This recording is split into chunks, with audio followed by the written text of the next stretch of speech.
Jordan, what was your reaction when you heard that your guy, GP2, was coming back to y'all?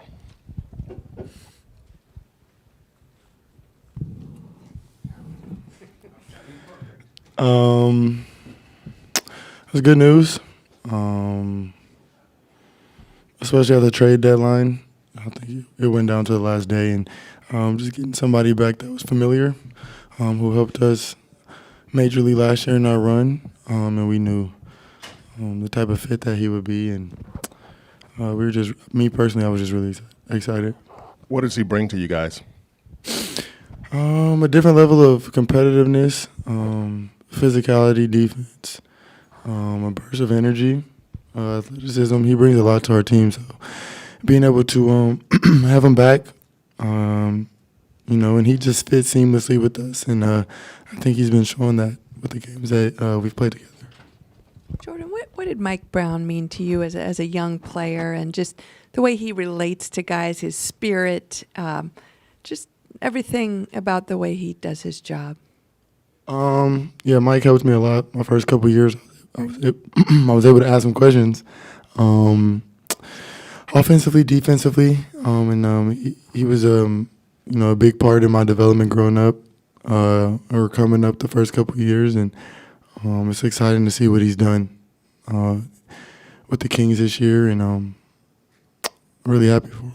Were there any specific moments he was there for you, or a specific thing he did to influence your development? He did a lot of stuff, major stuff. Ask me in a couple of weeks, I'll probably give you a more in-depth answer.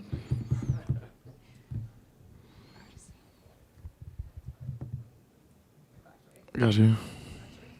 Reflecting back on the playoffs last year, how much do you think that your veterans create a sense of chaos, and how much do you think you thrived in that chaos as a team? On the court? Yes. For it being my first run last year, I didn't really know what to expect. I knew that the intensity would be higher. It would be a different level of basketball. But it's almost like controlled chaos. If anything, you feel it more than you see it. Just like how possessions matter, or play calls, or good shots, or fouls, or turnovers, or whatever it is. You kind of just feel the magnitude from just everybody, just the situation. But honestly, it's like a good feeling. If anything, you're excited, and those who like to play in the bright lights thrive in situations like that and look forward to them. Shayna helped remind me what my question was. Last season, you, Gary, Andrew, Otto, a ton of players had never experienced the playoffs before. J.K., Moses. This season, I think all but the rookies and two-way players have playoff experience now. How beneficial is that as a group to have a collective understanding of those differences, of the different level of intensity and focus the playoffs require? We were able to rely on our vets last year. They've just been in this situation in these playoffs and the finals so many times that it's almost like an overload of experience in which you can kind of, almost ask them anything, any scenario, any question, and they'll have the answer to it. And we were able to do that last year, but after getting our run and a lot of the young guys and most of our team being in the playoffs, we kind of got our own experiences, and we got our own lessons that we were able to learn from last year, and kind of apply that to this year's run. But it's even still really good being able just to continue to ask them questions, and there will probably be different scenarios and situations throughout the course of this run that we'll need help with. And it's really good to have a year under our belt with a lot of different games, situations, scenarios, and being able to play all of the maximum amount of games last year or whatever. And the playoff run really helped. So I'm excited, and I think everybody in the locker room is too. Jordan, how is J.K. How far has he come from where he was when he first got here, when you first saw him, to where he is now? What's made him where he is now? What's gotten him there?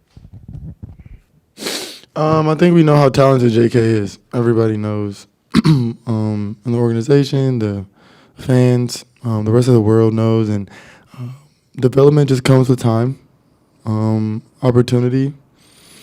He was able to play more this year. We were able to, I think we were able just to see what it's like when he's able to be a focal point. He's out there to impact the games, whether it's with his defense, whether it's with his athleticism, and the plays that he makes. But it just takes time to develop, and we're seeing him come into his own and make big plays out there on the court and in big moments, and it's only up from here.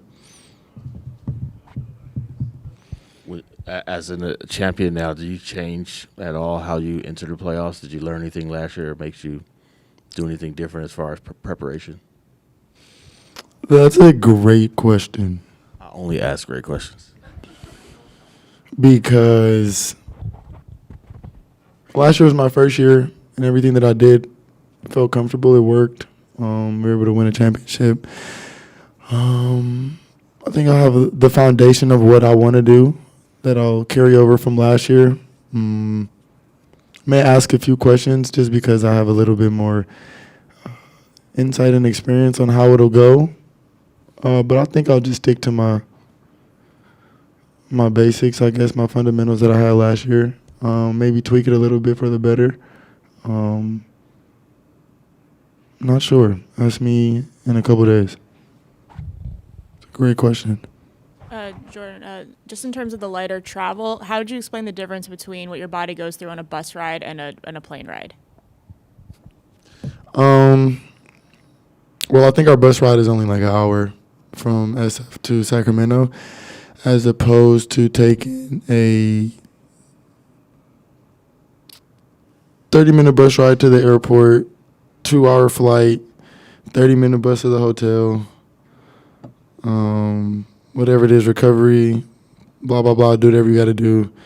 And then after the game, you would have to take a 30 minutes drive there, and then you're on the plane for 2 hours, so you can't recover for those 2 hours. Then you got to drive back. You're getting in late at night. Games are probably over around, 10:30, 11. Probably not getting to bed until 1:30, 2. You're probably still up from the game. As opposed to driving 45 minutes, you can get home, get to your recovery, get some sleep. Probably still have a couple extra hours in your day to kind of like settle down later after the game, as opposed to ending your night at like 2:30 in the morning. So in the playoffs, whenever you can minimize travel, I think we really appreciate that for sure. Jordan, following up on Marcus, it does seem you're more animated and free and just comfortable. I don't know. Is that a stretch? No. In terms of what? Just animate. On the court, off the court. Absolutely, on the court. Yeah. When you make a big play, and I don't know. Maybe Steph's celebrations have sort of rubbed off on you. I don't know, but that's just an observation, and I may be off base. No, you're right.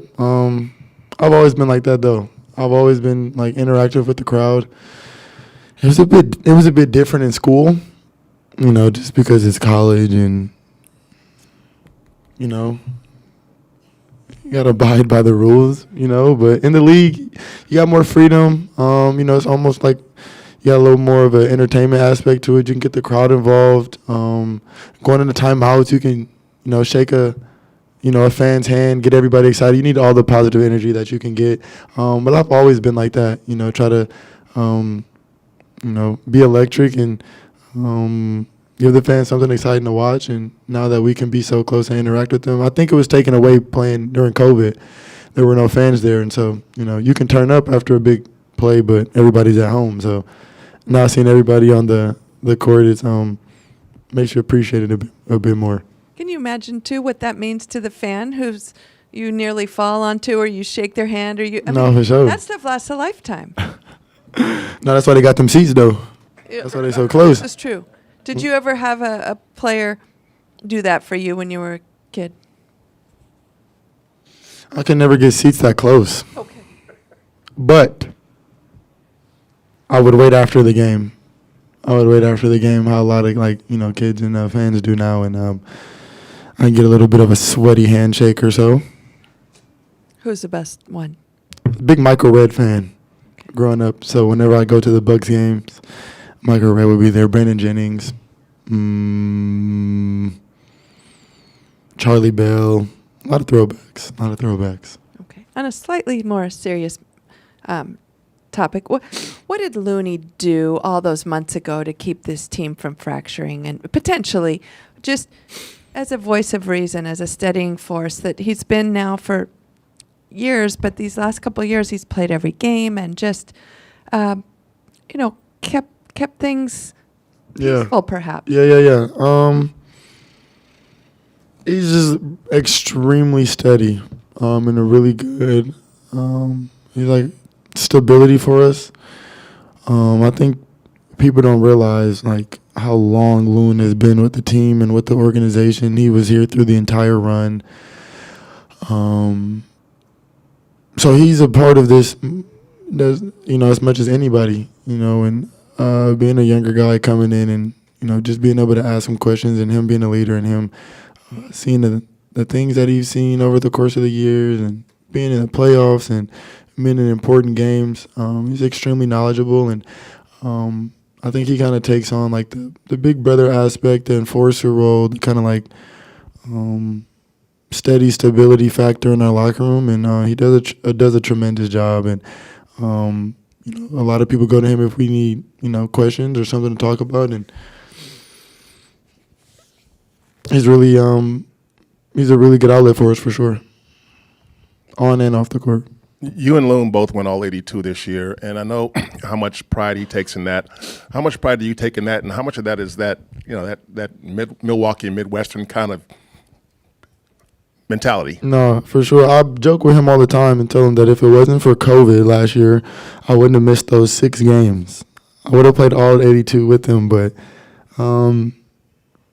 it just kind of shows the testament of, our personality, who we are as people, where we come from. Like, when it's 6 inches of snow outside and it's negative 10 degrees, like, we're still going to school, we're still going to work. So, it's nothing to, try to get up and get your body right and go out there and play the game that we love. And if we're available and we feel like we can help our team win games, we'll be out there. And it's just kind of been that way since, we were kids, for me at least, and just the way we grew up. So I can't speak on other people, but it feels good to, go out there, play 82, and give your team a chance to win every night. When you look at Klay Thompson and just kind of everything that he's been through in this journey over the last year and a half of, getting his legs back under him, playing his first full complete season, and he clips 300 threes for the first time. He set a career high for rebounds. Just being a teammate and you getting to observe that, like, what are some of those moments that you look at and you're like, Klay is Klay and he's kind of doing the thing? Doing the thing. That is what he's doing, is the thing. Congrats to him, first of all, for hitting 300 this year and, being a select few to do it. But, I think what makes Klay so special is the chip that he plays with, after all the accomplishments that he's had and the championships and the rings. And it's really special to see him want more, and find ways to stay motivated. And there's nothing I love more than, people shutting other people up. And Klay did that the entire year, and people were talking down on his name. And, not only this past season, but 2 years ago, and for him to come back and play at an extremely high level and, accomplish the thing that he's accomplished it's amazing, and it's a huge testament to who he is. And, I never once was a doubter, and I've been supporting him since day one. So just being able to see him make other people eat their words, it's pretty cool. What does his hunger and just his drive do for the rest of you guys and help fuel and motivate as you guys prepare for this postseason run? Yeah, I think what makes this team special is that we have a lot of guys who have a pretty high competitive level, competitive edge. A lot of guys want it, and just to see Klay come in and, lock in, whether it's in practice or see how laser focused he is in the third quarter or the fourth quarter of a game, throughout the course of the year. He hit really big shots. He made big plays. So it's exciting, just to be back in the playoffs. And, I think we have a lot of guys on our team who are ready to step up, rise to the occasion. How has it been to have Andrew Wiggins back, and how has he looked, especially in your guys' scrimmage yesterday? It's fantastic to have Wiggs back. My guy. Excited to get back on the court with him. I will not be the person to tell you how he's looked behind the scenes on the court. But I am excited to be out there on the court with him and, have him come back and play with our team. And he's such a big part to our team, and we'll need him to make a really big run. And it's exciting for sure. Hey, Jordan. What's up? What's the biggest thing that you've learned from observing Steph in terms of how he takes care of his body, in terms of his mental? When you're thinking, what can I do to still be playing at this level when I'm 35? What do you look at Steph and say, like, man, this is like my takeaway?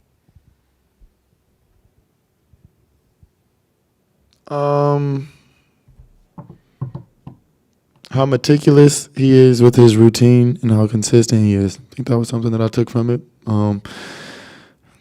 Just to see him have his routine and be consistent throughout the course of the year, throughout the course of 2 years, throughout the course of, his career at this point.